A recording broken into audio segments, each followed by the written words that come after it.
महाभारत में वर्णित प्रसिद्ध शंख, उसके बारे में हम इंफॉर्मेशन लेने वाले हैं। तो शंख का महत्व हम सभी जानते हैं। कहते हैं कि जहाँ तक शंख की ध्वनि जाती है वहाँ सब नकारात्मकता यानी प्रवेश नहीं कर सकती, और अगर होती है तो वो निकल जाती है। प्राचीन काल में शंख का काफ़ी बड़ा इम्पोर्टेंट था, बल्कि इसे शौर्य का द्योतक भी माना जाता था। प्रत्येक योद्धा के पास अपना खुद का शंख होता था।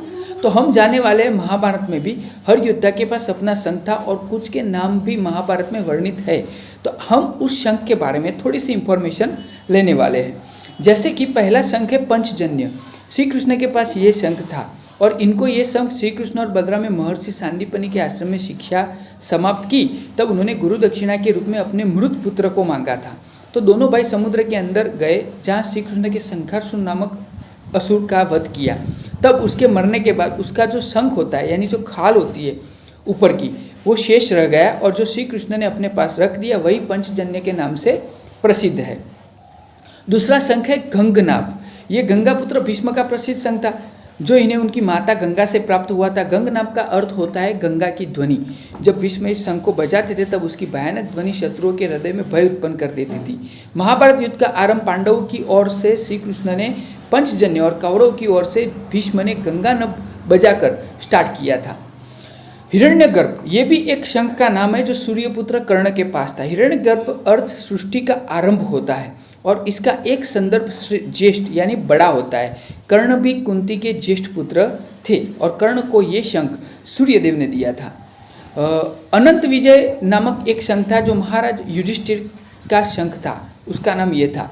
इस शंख को साक्षी मानकर चारों पांडवों ने दिग्विजय किया था, युधिष्ठिर के साम्राज्य को अनंत तक फैलाया। इस शंख को धर्मराज ने युधिष्ठिर को प्रदान किया था। विदारक, ये महारथी दुर्योधन का भीषण शंख था। विदारक का अर्थ होता है विदर्ण करने वाला या अत्यंत दुख पहुंचाने वाला। ये शंख भी स्वभाव से उसके नाम से अनुरूप ही था, जिसकी ध्वनि से शत्रुओं के अंदर दुख यानी विदर्ण हो जाता था, और गंधार की सीमा से दुर्योधन को ये शंख प्राप्त हुआ था। पौंड, ये पौंड शंख महाबली भीम का था। इसका आकार बहुत विशाल था, और इसको बजाना तो दूर, भीमसेन के अतिरिक्त कोई इसे उठा भी नहीं सकता था। इसकी ध्वनि इतनी भीषण थी कि इसके कंपन से मनुष्य की तो क्या बात है, अश्व और यहाँ तक कि गजों का भी मलमूत्र निकल जाता था। कहते हैं कि जब भीष्म इसे पूरी शक्ति से बजाते थे तो उसकी ध्वनि से शत्रुओं का आधा बल वैसे ही समाप्त हो जाता था। ये शंख भीम को नागलोक से प्राप्त हुआ था। देवदत्त नामक एक शंख था जो अर्जुन का था। पंचजन्य के समान ही शक्तिशाली था। इन शंख को धारण करने वाला कभी भी धर्म युद्ध में पराजित नहीं हो सकता था। जब पंचजन्य और देवदत्त एक साथ बजते थे तो दुश्मन युद्ध स्थल छोड़कर पलायन कर जाते थे। सुघोष नामक एक शंख था। ये मणिभद्र नकुल का शंख था। अपने नाम के स्वरूप ही ये शंख किसी भी नकारात्मक शक्ति का नाश कर देता था।